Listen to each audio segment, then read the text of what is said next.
दोस्तों पिछले दिनों हमें एक बहुत ही इंटरेस्टिंग सा सवाल हमारे पास आया कि सर अगर हम एसआईपी कर रहे हैं, एसआईपी करते करते अगर हम एसआईपी बंद कर देते हैं लेकिन पैसे नहीं निकालते तो क्या होता है हमारे इन्वेस्टमेंट के साथ। तो आज हम आपको कंपेयर करके दिखाएंगे, दो लोगों का इन्वेस्टमेंट कंपेयर करके दिखाएंगे।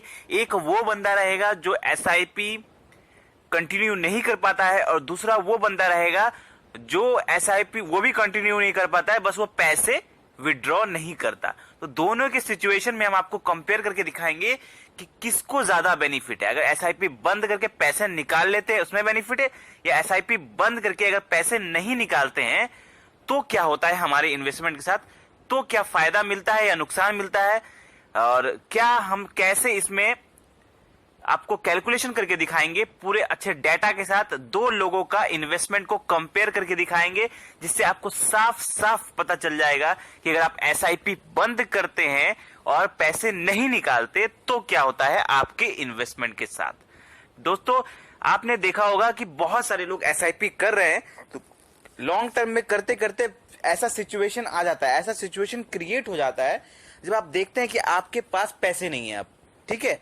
एसआईपी कर रहे हैं, आपकी मंथली जो खर्च है वो ज्यादा बढ़ गया और आप एसआईपी में जो हर महीने पैसे डाल रहे हैं। एक ऐसा सिचुएशन लाइफ में आ सकता है किसी के लाइफ में भी कि वो एसआईपी कर रहा है, अब उसके पास पैसे नहीं है तो उसने क्या किया, एसआईपी स्टॉप कर दिया। ठीक है एसआईपी स्टॉप कर दिया और उसके बाद उसने क्या किया, पैसे निकाल लिए। वहीं पे एक और आदमी है, उसके पास भी पैसों की दिक्कत आ गई, उसने भी क्या किया, एसआईपी बंद कर दिया। अब महीने में जो उनका खर्च है वो बढ़ गया तो उन्होंने भी एसआईपी बंद कर दिया, लेकिन अंतर बस ये है कि उन्होंने पैसे बीच में नहीं निकाले। ठीक है तो इन दोनों का लाइफ को हम कंपेयर करेंगे। समझ लीजिए एग्जांपल के साथ हम आपको दिखाएंगे। एक है मिस्टर ए, दूसरा है मिस्टर बी। ठीक है मिस्टर ए और मिस्टर बी दोनों दोस्त है। मिस्टर ए ने 5,000 रुपए की एसआईपी की, सेम तारीख को सेम डेट। ठीक है 5,000 रुपए की एसआईपी की जब वो 30 साल के थे। मिस्टर बी ने भी क्या किया, उनको देखा देखी 5,000 की ही एसआईपी की, उनकी भी एज 30 साल है। तो दो दोस्त एक ही एज के 5,000 की एसआईपी करते हैं। अब देखिए हम कंपैरिजन आपको दिखाते हैं क्या होता है। ठीक है मिस्टर ए ने क्या किया, 5,000 रुपए की एसआईपी 10 साल तक चलाया। ठीक है मिस्टर बी ने भी क्या किया, 5,000 की एसआईपी 10 साल तक चलाया। दोनों ने 5,000 रुपए का एसआईपी 10 साल तक चलाया। तो इसमें इन्वेस्ट अमाउंट है 6 लाख रुपए। अब आप 5,000 रुपए हर मंथ अगर आप 10 सालों तक जमा करेंगे तो आपका जो पैसा पॉकेट से जमा होगा वो कितना होगा, 6 लाख रुपए। तो मिस्टर ए ने भी 6 लाख रुपए जमा किया एसआईपी में, मिस्टर बी ने भी 6 लाख रुपए जमा किया। यहां पर हम कैलकुलेशन के लिए रेट ऑफ रिटर्न हम पकड़ रहे हैं, मिनिमम जो लॉन्ग टर्म में मिल जाता है वो है 12% का। ठीक है सिर्फ 12% का रेट ऑफ रिटर्न पकड़ा है। लॉन्ग टर्म में इससे कहीं ज्यादा रिटर्न मिलता है, फिर भी हमने 12% का रिटर्न पकड़ा है सिर्फ आपको समझाने के लिए। ठीक है तो मिस्टर ए को भी 12% का रिटर्न मिला, मिस्टर बी को भी 12% का रिटर्न मिला। दोनों ने एक ही फंड में एसआईपी किया, एक ही प्लान चूज किया, सब कुछ एक साथ किया, दोनों दोस्त मिलके। बस अंतर यह है कि एक ने पैसा निकाला है, दूसरे ने नहीं निकाला। अब दोनों का कंपैरिजन देखिए। ठीक है तो 5,000 की एसआईपी मिस्टर ए ने जब किया तो 10 सालों तक उन्होंने एसआईपी चलाया, उनको वैल्यू मिला 11,61,000 रुपए। ठीक है 6 लाख रुपए उन्होंने जमा किया और उनको मिला 11,61,000 रुपए। और उन्होंने क्या किया, अब उनको एसआईपी अब चला नहीं पा रहे हैं, उनको दिक्कत हो गया तो उन्होंने क्या किया, पैसे निकाल लिए। ठीक है पैसे निकाल के अपने बैंक अकाउंट में उन्होंने रख लिया। ठीक है और वो पैसा खर्चा कर दिया।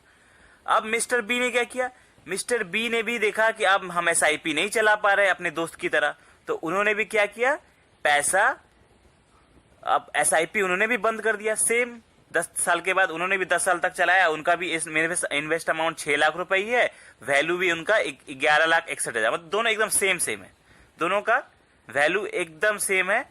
तो उन्होंने भी पैसा मतलब बस उन्होंने क्या किया, पैसा नहीं निकाला, वहीं छोड़ दिया, एसआईपी स्टॉप कर दिया लेकिन पैसा नहीं निकाला। अब क्या होता है, मिस्टर ए ने तो पैसा निकाल के खर्चा कर दिया, मिस्टर बी ने क्या किया, वो एसआईपी वहीं का वहीं छोड़ दिया। अब 20 सालों के बाद जब 10 साल जब उनकी उम्र थी 30 साल, उन्होंने 10 साल चलाया, मैंने 40 साल की उम्र में उन्होंने एसआईपी स्टॉप कर दिया था। तो उन्होंने सोचा अभी पैसों की जरूरत नहीं है तो हम 10 साल और छोड़ देते हैं पैसा, और 10 साल के बाद जरूरत पड़ेगा तो पैसा निकाल लेंगे। ठीक है 10 साल के बाद वो क्या देखते हैं, और आने वाले 10 साल के बाद वो देखते हैं अरे हमारा इन्वेस्टमेंट थोड़ा चेक करते हैं कि क्या हुआ। जो 6 लाख रुपए हमने जमा किए थे, जो मेरे दोस्त ने निकाला था मिस्टर ए ने 11,61,000 रुपए, हमने नहीं निकाला। देखते हैं वो एसआईपी का वैल्यू क्या हुआ है। तो वो और 10 साल के बाद जब देखते हैं तो उनका इन्वेस्ट अमाउंट तो वही है 6 लाख रुपए, क्योंकि उसके बाद उन्होंने एसआईपी स्टॉप कर दिया था। तो इन्वेस्ट अमाउंट वही रह गया, बस वैल्यू पे गौर करिए। वैल्यू हो जाएगा उनका 34,79,000 रुपीज से ज्यादा। तो इन्वेस्ट अमाउंट उतना ही रह गया, बस वैल्यू बढ़ गया। कंपाउंड, इसे ही कहते हैं कंपाउंडिंग का पावर। ठीक है। अब उन्होंने क्या सोचा मिस्टर बी ने, अरे यार मेरे दोस्त ने तो 11,61,000 रुपया निकाल लिया था, मैंने छोड़ दिया तो 34 लाख रुपए से ज्यादा हो गया। चलिए हम अभी भी पैसों की जरूरत नहीं है, हम क्या करते हैं और 10 साल छोड़ देते हैं। जब रिटायरमेंट का एज हो जाएगा, अभी तो उम्र मेरा 40, हम 30 में शुरू किए थे, 40 में स्टॉप कर दिया, 50 में देख रहे हैं 34 लाख रुपए हो गया, और 10 साल छोड़ देते। जब 60 साल का हो जाएंगे, रिटायरमेंट का एज हो जाएगा, तब पैसा निकालेंगे। तो सही है। उन्होंने सोचा कि जब वो 60 साल के हो जाएंगे, रिटायरमेंट की उनकी एज हो जाएगी, तब वो पैसा निकालेंगे। तो वो 10 साल और वेट कर जाते हैं, और 10 साल के बाद जब उनकी रिटायरमेंट की एज आ जाती है, तब वो देखते हैं अरे मेरा इन्वेस्टमेंट कितना हो गया, चलो देखते हैं, आप पैसा निकालेंगे। तो 10 सालों के बाद जब उनकी एज 60 साल की हो जाएगी, रिटायरमेंट की एज हो जाएगी, जब काम करने का उनका मन नहीं, अब रिटायर हो जाएंगे, तब वो देखते हैं कि वही 6 लाख रुपए अब बढ़ के कितना हो गया है, अब उसकी वैल्यू हो गई है 1,08,00,000 रुपए से ज्यादा। 1,08,51,000 रुपीज से ज्यादा उनकी वैल्यू हो गई है। एज कितनी है, एज है 60 साल। ठीक है।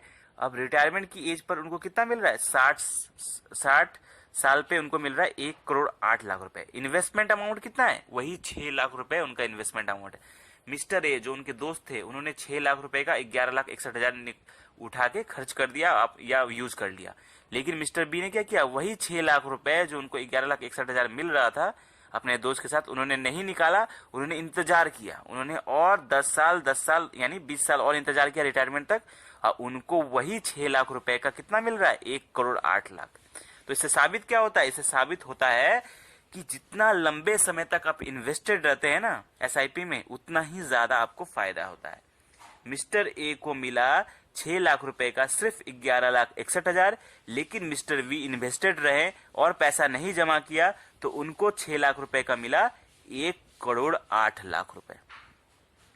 तो इससे साबित ये होता है कि एसआईपी एक ऐसा क्रिकेट मैच है जिसकी पिच पर आप जितने ज्यादा देर तक टिके रहें, उतना ही ज्यादा आपको फायदा होता है। भले आप एसआईपी स्टॉप कर दे, अगर पैसे नहीं है तो एसआईपी स्टॉप कर दे, बस जितना हो सके कोशिश करें कि आप पैसे ना निकालें, पैसे को इन्वेस्टेड रखें। जब आप इन्वेस्टेड रहते हैं एसआईपी पर, तो उस पर क्या होता है, कंपाउंडिंग का फायदा मिलता है आपको। इंटरेस्ट पे इंटरेस्ट मतलब कंपाउंडिंग का फायदा मिलता है, जिससे आपको पैसा लॉन्ग टर्म में आपको बहुत बड़ा पैसा बना के देता है। आपका छोटा सा पैसा 6 लाख रुपए 1,08,00,000 रुपए हो गया, और वहीं मिस्टर ए यानी उनके दोस्त को सिर्फ 11,61,000 रुपए मिला। तो इसीलिए अगर आप भी एसआईपी करते हैं, अगर आप बीच में ही एसआईपी रोकना पड़ रहा है आपको, खुदा ना खास्ता अगर आपके पास पैसे नहीं है, अगर आप एसआईपी नहीं चला पा रहे हैं, तो पैसे ना निकाले, पैसे को इन्वेस्टेड रह के छोड़ दे। जितना पॉसिबल हो सके उतना दिन तक छोड़ दे, वो पैसा आपको बहुत बड़ा पैसा बना के देगा। आई होप ये कैलकुलेशन आपको समझ में आ गया होगा। कोई भी डाउट है, कोई भी क्वेश्चन है, तो आप हमें कमेंट में पूछे। वीडियो अच्छा लगा तो लाइक करें, और ऐसे ही जबरदस्त फाइनेंशियल वीडियो पाने के लिए हमारे चैनल को सब्सक्राइब करें। धन्यवाद।